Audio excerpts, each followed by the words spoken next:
ନବରଙ୍ଗପୁର ମୁଖ୍ୟ ସହର ଠାରୁ ମାତ୍ର 12 କିଲୋମିଟର ଦୂରକୁ ଆଉ ଏକ ଛୋଟିଆ ସହର, ନାଁଟି ତାର ପାପଡ଼ାହାଣ୍ଡି।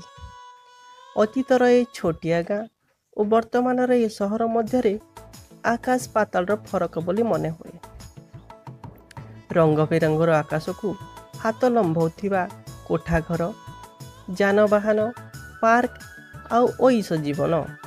ବର୍ତ୍ତମାନର ପାପଡ଼ାହାଣ୍ଡି ସହର ଅତୀତର ଅବିଭକ୍ତ କୋରାପୁଟ ଜିଲ୍ଲାର ଏକ ପ୍ରମୁଖ ସ୍ଥାନ ଭାବରେ ଗଣା ହେଉଥିଲା। ବହୁ ପୁରାତନ କାଳରୁ ଆଦିମ ଆଦିବାସୀ ଓ ପୁରାତନ ମଣିଷ ସଭ୍ୟତା ମଧ୍ୟରେ କୋରାପୁଟର ନାଁ ଆସେ। ଅସୁମାରୀ ଶୋଭା, ଲକ୍ଷେ ଚମ୍ପା ଫୁଲର ବାସ୍ନାରେ ସୁବାସିତ ହେଉଥିବା ଏ ଜାଗା ଯିଏକି ଶିଖାଇ ଦେଇଥିଲା ପ୍ରକୃତି ପ୍ରେମୀ ଓ ବନଲତା ପାହାଡ଼ ତାର ସବୁ ବନ୍ଧୁ ଓ ଭାଇ। ଏମିତି ଘଡ଼ିସନ୍ଧି ମୁହୂର୍ତ୍ତରେ ଭାରତ ଛାଡ଼ ଆନ୍ଦୋଳନର ନେତୃତ୍ୱ ନେଉଥିଲେ ମୋହନଦାସ କରମଚନ୍ଦ ଗାନ୍ଧୀ। ଗାନ୍ଧୀଙ୍କ କଥା ପହଞ୍ଚିଲା ଅବିଭକ୍ତ କୋରାପୁଟ ଜିଲ୍ଲାରେ। କଥାରେ କହନ୍ତିନି, ଏ କୋରାପୁଟିଆ ଲୋକ ଯାହାକୁ ଥରେ ଚିହ୍ନିଛି ତ ଚିହ୍ନିଛି।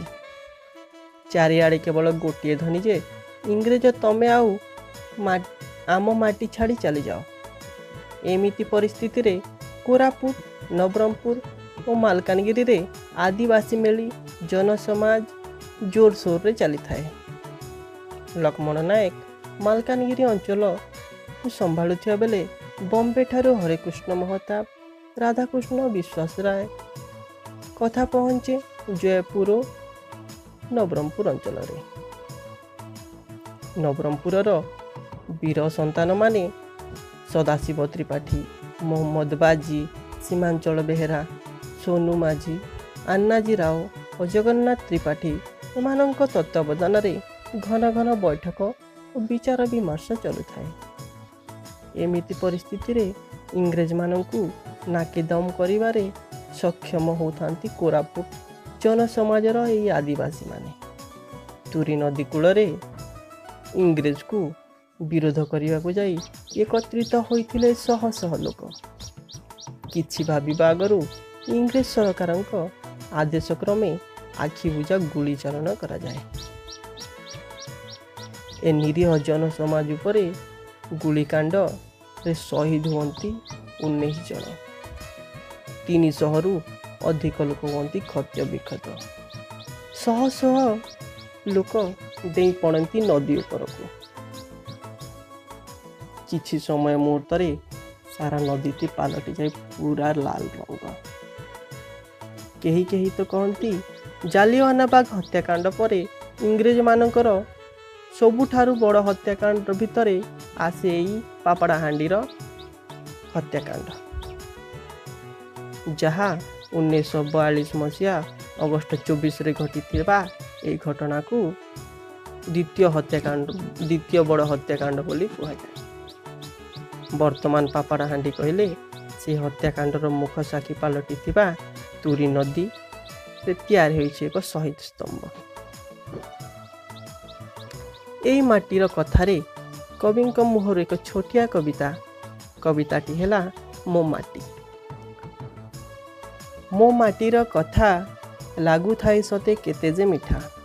ମୋ ମାଟି କହେ ବୀରତ୍ୱ କଥା, ସେଇ ତୁରୀ ନଦୀ ଆଉ ସାହସୀ ଗାଥା। ମୋ ଇତିହାସ ସଂସ୍କୃତି କୀର୍ତ୍ତି ଇତିହାସେ ସବୁ ବର୍ଣ୍ଣିତ ଅଛି।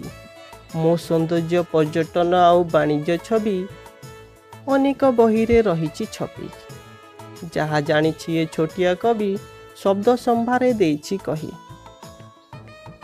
ପାପଡ଼ାହାଣ୍ଡି କହିଲେ ଆମେ ସାହସୀ ବୀର ସନ୍ତାନମାନଙ୍କର ଆଦିବାସୀ ଅଞ୍ଚଳ ଭାବରେ ଆମେ ଜାଣିଛେ। କିନ୍ତୁ ଯାହା ହେଉନା କାହିଁକି ପାପଡ଼ାହାଣ୍ଡିର ମାଟିର କଥାକୁ ଓଡ଼ିଶା ସରକାର ବିଦ୍ୟାଳୟର ବିଭିନ୍ନ ଶ୍ରେଣୀରେ ପୁସ୍ତକମାନଙ୍କରେ ସ୍ଥାନ ଦେଇଛନ୍ତି। ପାପଡ଼ାହାଣ୍ଡି ଗୁଳିକାଣ୍ଡ ଓ 1000 ବର୍ଷ ପୁରୁଣା ଶିବ ମନ୍ଦିର କଥା ବର୍ତ୍ତମାନ ଆମେ ବହି ପଢ଼ିକି ଜାଣିପାରୁଛୁ। ଏଇ ମାଟିର କଥାରେ ଆଜି ଥିଲା ପାପଡ଼ାହାଣ୍ଡି ବ୍ଲଗ। କେମିତି ଲାଗିଲା କମେଣ୍ଟ ମାଧ୍ୟମରେ ନିଶ୍ଚୟ ମତାମତ ଦିଅନ୍ତୁ। ଏହି ଦେଶ ସ୍ୱାଧୀନତା ଆଣିଥିବା सबु वीर सन्तान मानकु सलाम और जय हिंद। शेषरे कवि कहती छोट हेले हेउ मोर गाँटी इतिहास रही तार नाटी।